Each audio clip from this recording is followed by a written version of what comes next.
Good morning. Happy Friday the 14th of August. I'm Jessica Amir, market analyst with Bell Direct. Well, the Aussie share market is eyeing a bit of a flat start to the session today.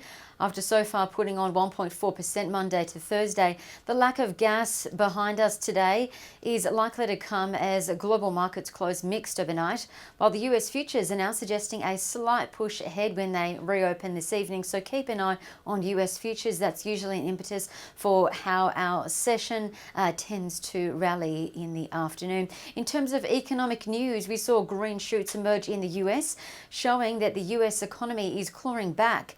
US weekly job claims rose less than expected. What's key is the number of those filing for benefits is now under 1 million for the first time since the pandemic started. On the US earnings season side, Cisco reported disappointing forward guidance and its shares fell 11% as a result. It's a top 30 company, so that contributed to the Dow Jones falling 0.3%.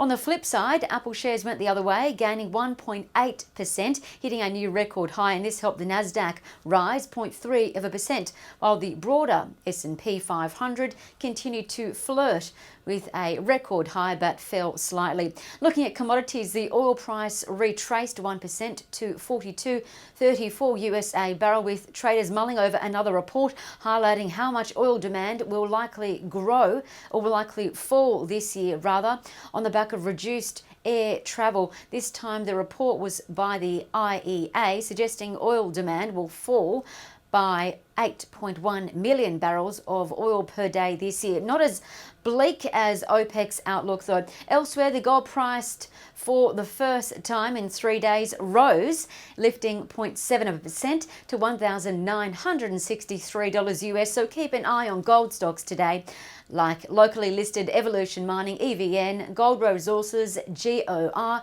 St Barbara SBM, and Newcrest Mining NCM, which reports results as well. Now, what to watch on the economic front? Well, the RBA Governor will give a speech later today, and new home sales are out for July. Those numbers are out, so keep an eye on those. On the company news side, as we mentioned, Mesoblast yesterday. Well, today it's back in focus with the FDA Advisory Committee underway, voting on MSB's product efficacy in treating graft versus host disease in children with blood cancer. So far, the majority of votes by the FDA are in favour of MSB, so keep an eye on FDA's final vote due Friday the 14th. If it's positive, expect its shares to rally if they do come out of a trading halt. MSB is a speculative Bell Potter buy with a $6 target. As for earnings season results, they're in full focus again today. Baby Bunting, BBN, and Adacel Technologies, ADA, both Bell Potter buyers will report results.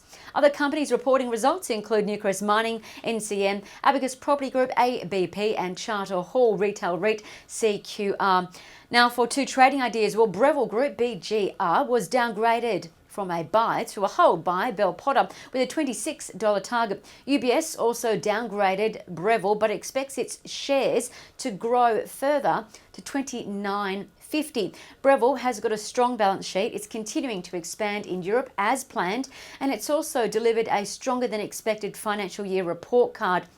What's key to think about though is shares have hit a new all-time high, have continued to grow. But if you think about why Bell Potter and Macquarie think BIG's shares will only grow by $1, it's because the rush to buy toasters and kettles in lockdowns could slow, with the sale bonanzas dying down.